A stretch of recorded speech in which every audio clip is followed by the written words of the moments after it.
પ્રભુ ઈસુ ખ્રિસ્તમાં વાલા ભાઈ બહેનો, પ્રભુ ઈસુ ખ્રિસ્તના પવિત્ર અને મૂલ્યવાન નામમાં આપ સર્વને સવારની સલામ. પરમેશ્વર પિતાનો આભાર માનીએ છીએ નવા દિવસની ઉત્તમ ભેટને માટે. આજનું મનન યોહાનનો પહેલો પત્ર તેનો 4થો અધ્યાય અને પહેલી કલમમાંથી લેવામાં આવ્યું છે. ત્યાં પરમેશ્વરનું વચન લખવામાં આવ્યું છે, વહાલાઓ, દરેક આત્મા પર વિશ્વાસ ન રાખો, પણ આત્માઓ ઈશ્વર પાસેથી છે કે નહીં એ વિશે તેઓને પારખી જુઓ, કેમ કે જગતમાં જૂઠ્ઠા પ્રબોધકો પણ ઘણા નીકળ્યા છે. આપણે અંતના દિવસોમાં જીવન જીવી રહ્યા છીએ. તેની એક નિશાની એ પણ છે કે અંતના દિવસોમાં ઘણા ખોટા પ્રબોધકો અને ઉપદેશકો ઊભા થશે અને ઘણાઓને ભૂલાવશે.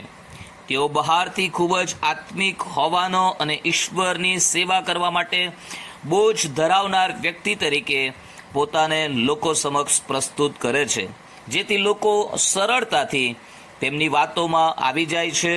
તેઓ અમુક પ્રકારની ભવિષ્યવાણીઓ કરે છે જે સાચી પડતી હોય છે અને લોકોનો વિશ્વાસ જીતવા માટે કાફી છે.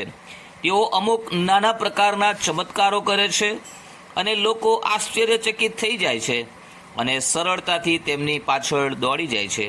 આપણા સમયમાં આ બધું ખૂબ જ જોરશોરથી ચાલી રહ્યું છે અને આપણે મૂંઝવણ અનુભવીએ છીએ અને ગૂંચવણો ઊભો થાય છે કે કોણ સાચો ઉપદેશક અને કોણ ખોટો, કયો ઉપદેશક પવિત્ર આત્માની પ્રેરણાથી સેવા કરે છે અને કયો ભમાવનાર આત્મા દ્વારા, કોણ સાચો ઘેટા પાળક છે અને કોણ ઘેટાના વેશમાં વરુ.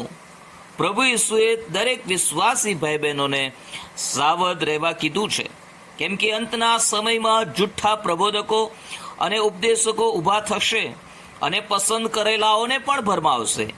તેઓ ઘેટાના વેશમાં આવે છે એટલે ઓળખવામાં ખૂબ જ મુશ્કેલી પડે છે. આજના મનનમાં હું જૂઠ્ઠા પ્રબોધકો અને જૂઠ્ઠા ઉપદેશકોને કેવી રીતે પારખવા તે વિશે આપને જણાવવા માગું છું. 10 એવા ચિહ્નો છે કે જે મારફતે તમે ઓળખી શકો છો કે આ વ્યક્તિ, આ ઉપદેશક, આ પ્રબોધક એ ખરેખર પ્રભુ તરફથી છે કે નથી. પહેલી બાબત, દરેક ઝાડ તેના ફળથી ઓળખાય છે. તે જ સિદ્ધાંત અહીં પણ લાગુ પડે છે. જે તે સેવકના જીવનને નિહાળો અને જુઓ કે તેઓ જેવો ઉપદેશ કરે છે તેવું તેમનું જીવન છે, તેમનું આચરણ છે કે નહીં. બીજી બાબત, પ્રેમપૂર્વક સેવા કરે છે કે નીચ લોભથી.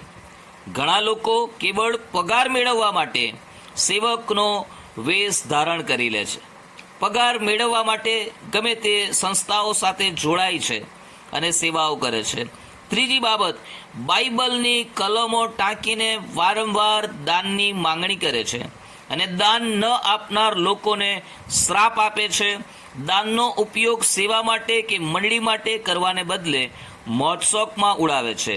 વૈભવી જીવન જીવવા માટે ગરીબોને લૂંટે છે. ત્રીજી બાબત, ભૌતિક બાબતો મળવા વિશે વારંવાર ભવિષ્યવાણીઓ કરે છે. લોકોને તેમના પાપ જણાવી પાપનો પસ્તાવો કરવા વિશે મૌન રહે છે.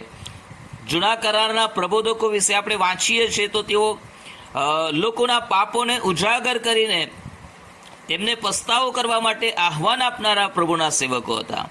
ચોથી બાબત, પોતે સાચા પ્રબોધક હોવાનું સાબિત કરવા માટે તેઓ વારંવાર પ્રયત્ન કરતા રહે છે. પાંચમી બાબત છે સુવાર્તાનો ઉપદેશ. ચારિત્ર ઘડતર કે આત્મિક ઉન્નતિના ઉપદેશ કરતા ભૂતોના ઉપદેશ પર ખૂબ જ ભાર મૂકે છે અને પ્રભુનું વચન સ્પષ્ટ કહે છે કે છેલ્લા દિવસોમાં ભૂતોના ઉપદેશ કરનારા વધી જશે. છઠ્ઠી બાબત, અજુગતું વર્તન કરે છે. અજુગતું વર્તન અને લોકોનું ધ્યાન આકર્ષવાનો પ્રયત્ન કરે છે.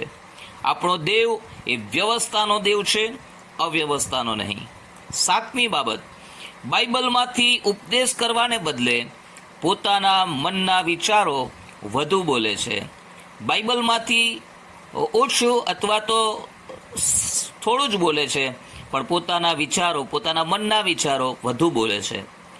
આઠમી બાબત, બાઇબલના વચનોનું ખોટું અર્થઘટન કરીને બાઇબલના મૂળ ઉપદેશથી લોકોને ભટકાવી દે છે. ખોટા સિદ્ધાંતો આગ્રહથી શીખવવાનો પ્રયત્ન કરે છે. ખોટા સિદ્ધાંતો પર સ્થાપવામાં આવેલ કોઈ પણ સેવાનું કાર્ય એ ગમે તેટલું મોટું હશે, એ ઘાસની જેમ ફટાફટ વધે છે, પણ તેનો અચાનક નાશ પણ થશે. 9મી બાબત, લોકોને મનગમતો જ ઉપદેશ કરે છે. ઈશ્વરની પવિત્રતા કરતાં લોકોની લાગણીઓનું વધુ ધ્યાન રાખવામાં આવે છે. પાપ, પસ્તાવો, પવિત્રતા, ન્યાયપણા વિશે ઉપદેશ આપવા કરતાં મોટિવેશનલ સંદેશાઓ આપવાનું પસંદ કરે છે. ઠપકારૂપ સંદેશાઓ આપવાનું ટાળે છે, જેથી તેઓ ટીકાપાત્ર ન બને અને લોકોની વાહવાહ મળતી રહે. 10મી બાબત, તેમના જીવન અને સેવાના કેન્દ્ર સ્થાને પ્રભુ ઈસુ હોતા નથી. પોતાના અંગત એજન્ડા પાર પાડવા પ્રભુ ઈસુના નામનો વારંવાર ઉપયોગ કરીને લોકોને ભરમાવે છે. હજુ ઘણા ચિહ્નો છે જે પરથી આપણે સાચા કે ખોટા ઉપદેશકો અને પ્રબોધકોને પારખી શકીએ છીએ. આપણે ખૂબ જ સાવધાન રહેવાની જરૂર છે.